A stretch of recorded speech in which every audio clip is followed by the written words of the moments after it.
can get her to keep it under an hour, we're going to ask Jenny Esker.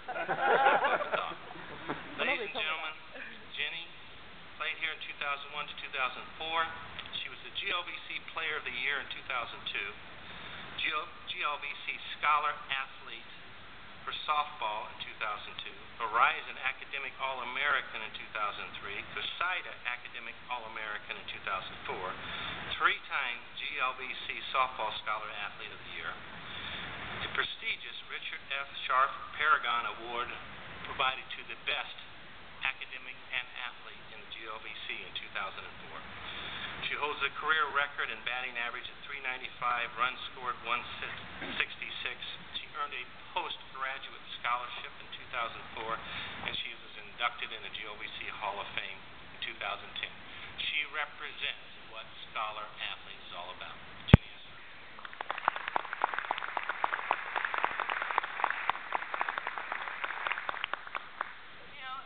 Thank you for having me today. I wish someone would have told me I was going last because they just said everything I was planning on saying. So I have to rethink this in my head. But it's an honor to be here today. This facility is amazing. And when Coach told me about it and Coach pointed me to the pictures, my immediate response was, not fair. And I'm not coming on principle. It's not fair. And then after I finished my tantrum, I was like, no, this is definitely where I want to be. Definitely want to be supporting the program that supported me through some of the greatest times of my life.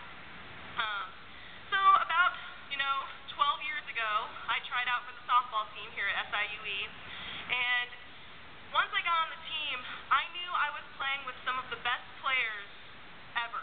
I knew I was on the best team I'd ever been on. And what's great is I have some props. They're right here behind me. We got Katie Waldo, Aaron Newman, Val McCoy, and obviously there were a couple others, but we had a rock-solid team. And there was a talent or a skill or a strategy that I could learn from every single player on that team to make me better, to make me the best player I could be. And when we got on the field, even though I was still a rookie learning the ropes, every game we went to play, I knew we could win. There was no doubt in my mind that we weren't good enough or that we didn't have what it took. And I know you're probably thinking, well, every team thinks that, every team is behind their team, but the truth is there are a lot of programs out there that have to settle for the small wins. They have to settle for not getting short games. They have to settle for not having what it takes. And SIUE, as far as I know, has never been one of those teams, and we weren't one of those teams then. So why didn't we win every game? Well, I'm a meteorologist. I make forecasts. I don't guarantee anything. So I can't say. But, when I look back on it and I think about the games we played then and the games we played at the end of my career, I really think that the program was in a transition. And you can kind of see, from the posters on the wall of the players and the All-Americans, we were kind of transferring to a great team and a team that had a history of greatness. No matter who was on that team, no matter who graduated, there was going to be someone to fill their spot, and you were going to have to come through SIUE to get where you were going. And you better not think past it, because we were going to give you a run for your money.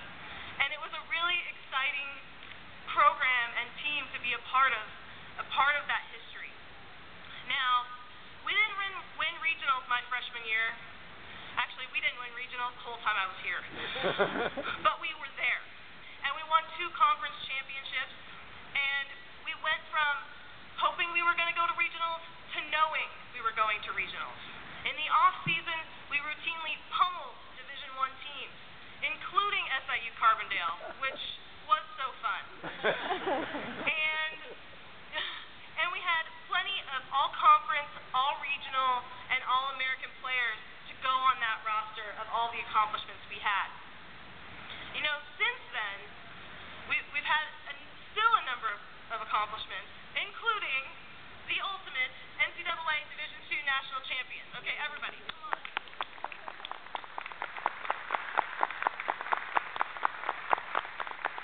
I'm sure somebody thought about this, but it's just great how you can just follow, it just leads you right there. It's feng shui. Somebody had to think of that. But what's great is, I take credit for that. My dad takes credit for that national championship. Everyone in this room should take credit for that national championship.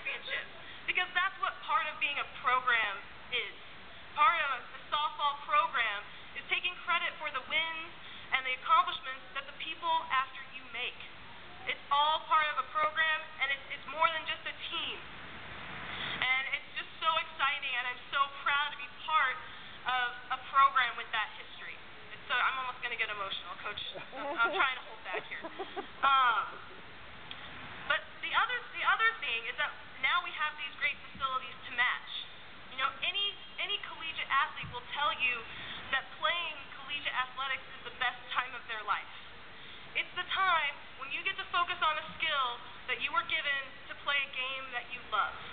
And the truth is, especially for women, it's college or nothing. There's not an after that. You get this chance to hone that skill and be awesome, and then you've got to think about after softball.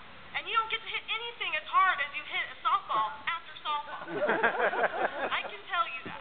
I've tried.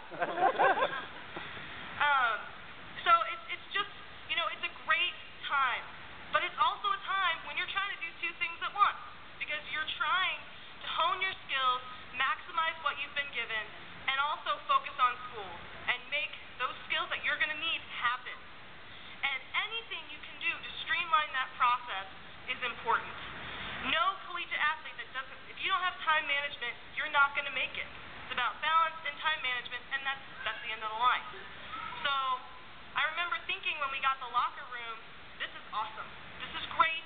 I only get to use it for 1 year, but, there's that extra 30 minutes I have between class and practice. And instead of sitting in my car in a gravel parking lot, I'm just going to go into the locker room and I'm going to read a chapter, I'm going to get that information, and then I'm going to hop into my gear and get ready for practice. I mean, it's all about streamlining. And I thought it was great, because the more efficient you are, the better you're going to be. And, now with this facility, I'm a meteorologist by training, and when I was a student, I wasn't quite sure about this, but I can now certifiably tell you that the weather in Southern Illinois is variable. And there is no way to know 100% if it's going to rain at the field at 3:30 p.m. or not, or if it's going to lightning, or if the field is going to be soaking wet. There's just no way. I know you were all waiting for a meteorologist to tell you this. And so back in the day when Val and I were, getting ready for practice, if it was cloudy, it was walk over to coach's office, figure out what the plan is. Okay, practice is off. We're going to be in the gym, but we're going to be in the gym after the basketball team. And, okay, I'm going to need to go find a nook to study and get this problem done. I mean, it's all about calculation. You calculate. And when that's what you have to work with, that's what you do.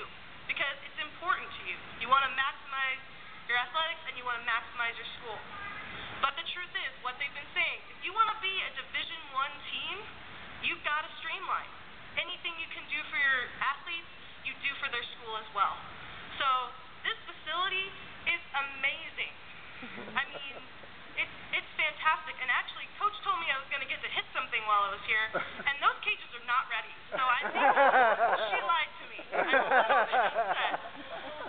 I hope so, because I have a plane to catch tonight. So I'm hoping we're going to get this ready. The bar needs to be taken down. Anyway, I mean, this facility says so much to the support that we're giving our athletes. And, it's just something I kind of left out in the whole plan, but you can't get to this place without vision. And as a student athlete coming in as a freshman, just happy to have a field like that to play on, there's no way I envisioned a team that would have these kind of resources. No way that I envisioned the support I was even going to get in the 4 years I was here playing. Because it didn't even click in my head that people cared that much about the skill that I had and that I was going to get to use.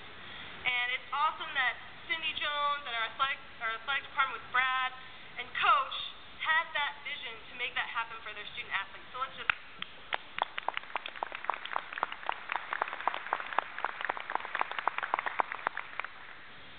And finally, the last piece comes down to support. Because when you have a vision, if you don't get support for it, it doesn't happen. And this facility is just an example of the kind of support that we give to our softball program. And the kind of support that produces these amazing athletes and these amazing accomplishments. Everyone in this room and the friends we know and the students at the school are all part of the SIUE Cougars program. And it's just such an exciting time for the players that we have and the players we're going to have to be able to have that kind of system behind them as they push forward to take down a Division I national title.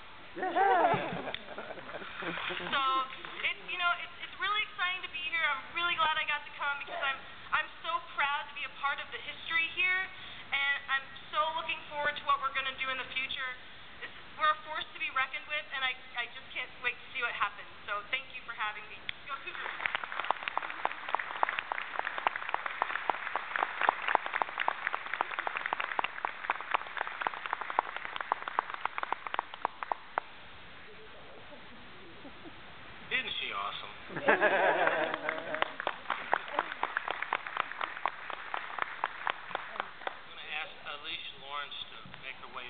microphone. And while she's doing that,